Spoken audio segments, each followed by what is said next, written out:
Operation सिंदूर से भारत ने पाकिस्तान से पहलगाम हमले का बदला तो ले लिया ही, साथ ही 1962 युद्ध का बदला भी चीन से लिया है। उपसेना प्रमुख लेफ्टिनेंट जनरल राहुल सिंह ने खुलासा किया है कि ऑपरेशन सिंदूर में भारत बॉर्डर पर एक नहीं तीन दुश्मन पाकिस्तान, चीन और तुर्की से लड़ रहा था, लेकिन भारत ने पाकिस्तान को ऐसा दहलाया जो वो कभी नहीं भूल पाएगा।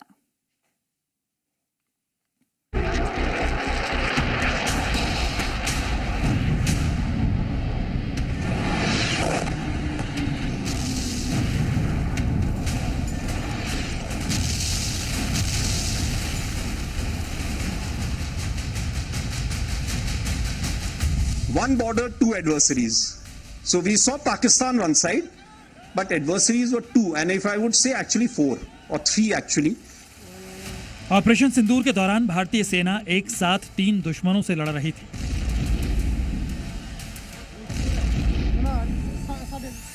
पहला दुश्मन था पाकिस्तान, जिसने पहलगाम में 26 बेगुनाहों का खून बहाया था, जिसने भारत में हमले के लिए आतंकियों को भेजा था।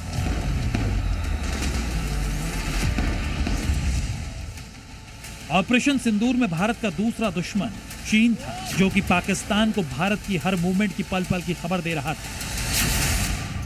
इस संघर्ष में भारत का तीसरा दुश्मन तुर्की था, जो कि अपनी ड्रोन्स और पायलट की फौज के साथ पाकिस्तान की मदद कर रहा था। लेकिन दुश्मनों की तिकड़ी को भारतीय सेना ने एयर स्ट्राइक करके धुआं कर दिया। जंग एक और एक साथ तीन दुश्मन। फिर भी भारत ने कैसे ऑपरेशन सिंदूर से पाकिस्तान, चीन और तुर्कियों को पस्त किया, इसका खुलासा सेना उप प्रमुख lieutenant general Rahul R Singh ने कर दिया है। One border, two adversaries. So we saw Pakistan one side, but adversaries were two, and if I would say actually four or three actually. So Pakistan was the front face. We had China providing all possible support. Turkey also played a very important role in providing the type of support that was there. Bayraktar, of course, he's been giving from before. We saw numerous other drones also coming in. Deputy army chief के मुताबिक operation Sindoor के दौरान पाकिस्तान न सिर्फ चीन के हथियारों से लड़ रहा था, बल्कि उसके पास मौजूद हथियारों का 81% हिस्सा चीन का है। यही नहीं, चीन लगातार पाकिस्तान को भारतीय हथियारों के बारे में लाइव अपडेट भी दे रहा था। जबकि पाकिस्तान की मदद के लिए तो तुर्की ने ड्रोन्स और पायलट्स पहले ही भेज दिए थे। इन्हीं ड्रोन्स के जरिए पाकिस्तान ने भारत के कई सीमावर्ती शहरों को निशाना बनाने की कोशिश की थी, लेकिन भारत के एयर डिफेंस सिस्टम ने ड्रोन अटैक को नाकाम कर दिया था। इन सब के बावजूद भारतीय सेना के सटीक हमलों से दुश्मनों के मंसूबे ध्वस्त हो गए। When the DGMO level talks were going on, Pakistan actually was mentioning that we know that your such and such important sort of vector is primed and it is ready for action. I would request you to perhaps, pull it back. So he was getting live inputs as far as from China. So that is one place we really need to move fast and take appropriate action. Pakistan अब तक operation Sindoor के दिए हुए जख्मों को नहीं भूल पाया है। भारत के हमले में उसके कई एयरबेस नस्तोनाबूद हो गए।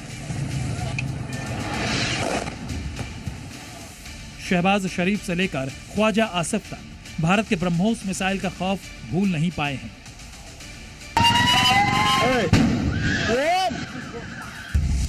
पाकिस्तान ने तो यह खुद मान लिया है कि जब भारत ने ब्रह्मोस मिसाइल दागी तो पूरे पाकिस्तानी लीडरशिप को यह पता करने में हाथ पैर फूल गए थे कि कहीं ब्रह्मोस मिसाइल कोई एटम बम तो साथ लेकर नहीं आया है, क्योंकि रोकने की हैसियत तो उनकी थी नहीं। पता करने के लिए भी वक्त चंद सेकंड का ही था।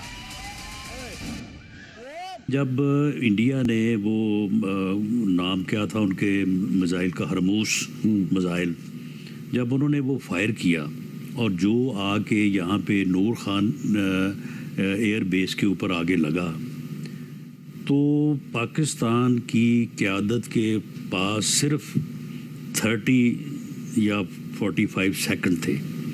ये यानी एक्नॉलेज या इसको एनालाइज करने में कि ये जो हरमूस मिसाइल आ रहा है, इसके साथ कोई यानी जो है वो एटमी मवाद तो नहीं है।